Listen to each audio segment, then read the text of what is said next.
Transgender Awareness Week and the TDoR. Become aware because they could be erased. By Brandon Elridge. Transgender Awareness Week is November 13th through the 19th, and the Transgender Day of Remembrance, TDoR, is November 20th. The TDoR began in 1999 to memorialize those who have been murdered as a result of transphobia. You can get involved in the TDoR by attending and/or organizing a vigil on November 20th. Local trans advocates or LGBTQ+ community groups often organize these vigils, which are held at community centers, parks, or inclusive places of worship. The vigils may involve lighting candles and reading the names of individuals lost that year as a result of anti-trans violence. For more information and resources, visit the Human Rights Campaign. Growing up and living in rural, conservative areas, I didn't meet many trans people. When I was a young adult, I remember a trans woman opening a small cafe in our town, but it didn't last long. The local paper tried to tout its progressiveness by headlining the opening, but its readers weren't as open-minded. Too many people boycotted the cafe, and the owner couldn't remain in business. It's probably obvious, but the spurning of the business had nothing to do with her broccoli and cheese soup. Despite what many radical religious zealots may believe, trans people are human beings who don't deserve to be shunned, tortured, killed, and/or erased from a society. I talk with a few trans people regularly here on Substack, and I've learned a lot. Not just about their lives and transition journeys, but about their professions, passions, and histories. During LGBTQ+ History Month in October, I watched the documentary The Brandon Tina Story from 1998. I still haven't seen Boys Don't Cry, which was based on those events, because it's not available on a streaming platform I have access to. Besides that, I know it will be difficult to watch, so my mental health isn't really looking forward to the trauma. I'm a freelance writer relying on Substack as part of my earnings. To support my work, consider becoming a paid subscriber. Brandon Tina was a young trans man who was beaten, raped, and killed by John Lauder and Tom Nissen after they discovered that Brandon was born female while living as a man. The two men's transphobia ended the lives of 3 people and permanently changed the futures of everyone involved, including the baby they left screaming in his bed after killing his mother. Besides the brutality of the murder, Brandon was treated horribly by the townspeople and even the police officer who took his statement when he reported that he'd been raped. He was victim-shamed and blamed for what happened, and as a result, the rapists were allowed to continue the harassment and murdered Brandon and 2 other innocent people who were in the wrong place at the wrong time. Rita Hester was a transgender African-American woman who was stabbed 20 times by an unknown assailant. Her death in 1998 led to the TDoR. Just this year, Sam Nordquist was tortured and killed in Hopewell, New York. Sam was a biracial transgender man who was beaten, raped, and tortured in unimaginable ways for about 2 months before succumbing to his injuries. These people are only a few examples of many.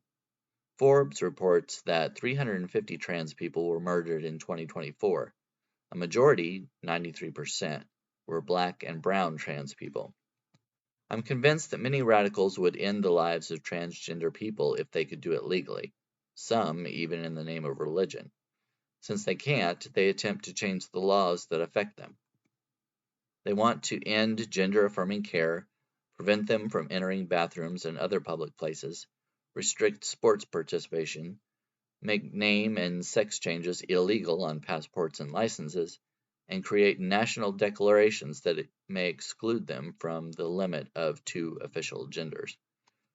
Once the government officially declares trans people to be enemies of the state, those who wholeheartedly agree with the regime will take their cue.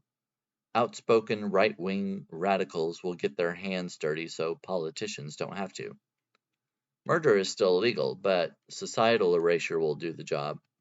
Some trans people are bullied, harassed, and humiliated, even being demanded that they, quote, prove their biological sex. This kind of treatment causes many to end their lives. A study at the Williams Institute at UCLA School of Law found that, quote, 81% of transgender adults in the U.S. have thought about suicide, 42% of transgender adults have attempted it, and 56% have engaged in non-suicidal self-injury over their lifetimes, end quote. The seeds of hate planted by unscrupulous leaders will grow into vindictive, venomous vines that will choke the life out of anyone who doesn't fit within their ideals.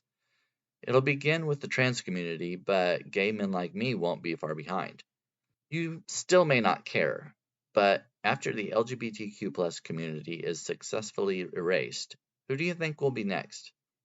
Anyone who doesn't fit the belief system or race of those in power. Will it concern you then?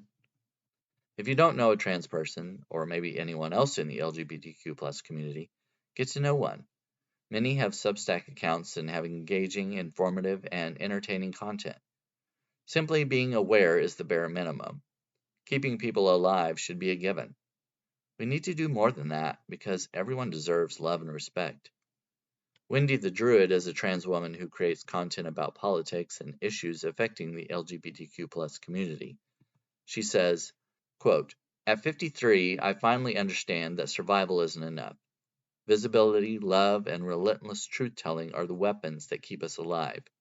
Every story we share lights a path out of the darkness that tries to erase us, and together we turn grief into a future where no trans life is ever counted as expendable, end quote. The internet is full of hate, and the algorithm of Mark Zuckerberg's fake book, intentional misspelling, is actually designed to foster divisive interactions. But a place like Substack can help you create a community of diversity rather than division if you let it. The queer community needs support from allies, so if you're not already subscribed to me or someone else who identifies as LGBTQ+, add one of us to your feed.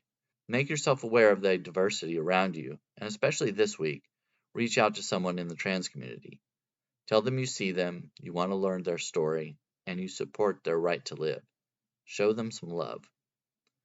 If you want to show me some love, consider becoming a paying subscriber for $6 per month or $60 per year. You can collaborate with me on an article like this one, an audio podcast, or join me on live videos. Click subscribe now. To subscribe without collaborating, you can sign up for $3 per month or $30 per year. Click 50% off. If you want to think about it first, please buy me a coffee. Click buy me a coffee or use the QR code at the bottom of the page.